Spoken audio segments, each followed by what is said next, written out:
Suzanne Woods-Fisher, and I'm here to tell you a little bit about how the way reading Christy by Catherine Marshall impacted me as a writer.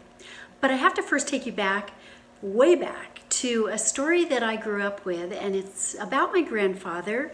I want to even show you a picture of him. His name was Wilbur Benedict. He was raised plain. I write a lot of books about the older Amish, and the reason is because of my experience with my grandfather and my relatives. That's my grandfather. This is Carl Henry, a theologian, and this is Billy Graham. Well, in the 1950s, late 50s, Billy Graham, along with his father-in-law, and then my grandfather was part of this, and Carl Henry and many others, began the magazine Christianity Today. And there's a story I remember where Peter Marshall, who was connected to my grandfather, took the train late one night, I think from Washington, D.C., all the way up to Philadelphia, and preached at my grandfather's church. And then when I think my grandfather put him back on the train late that night, almost midnight. And my grandfather tried to encourage him to stay and just relax and have a good night's sleep and a good meal. But Peter Marshall was insistent he had to get back. And my grandfather's comment was just, he is such a driven man. And he was sort of one of those kinds of people that time was running out. He sort of sensed it and he lived by it.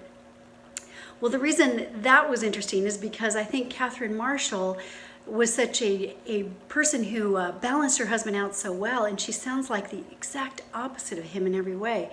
Very detailed, very careful, very slow to act, and thoughtful about her behavior and her choices. You can see that in the book Christy.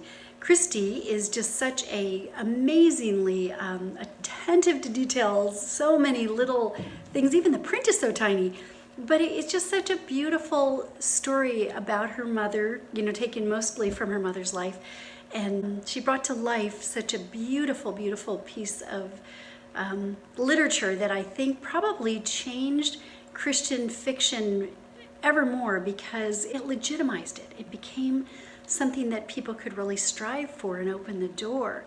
But Catherine Marshall had more of an impact on me than just Christy. And even though her writing is so beautiful and I've loved it in many books, probably the book that has impacted me the most is The Helper.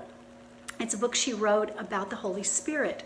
And back to Peter Marshall and Catherine Marshall, from what I understand from my grandfather's time, they were a rare couple in that they brought to life, to people's minds, the Holy Spirit in a way that often the third part of the Trinity gets neglected. Even today, I think sometimes we underestimate and emphasize the Holy Spirit's work in our life. I love that about them. I love that about their work.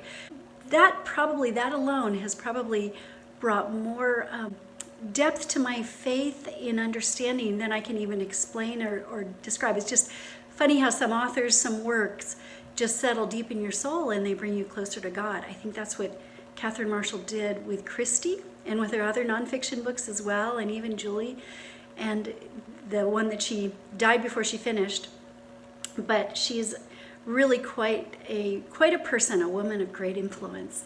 So that is my story about my involvement with Catherine Marshall and her husband Peter.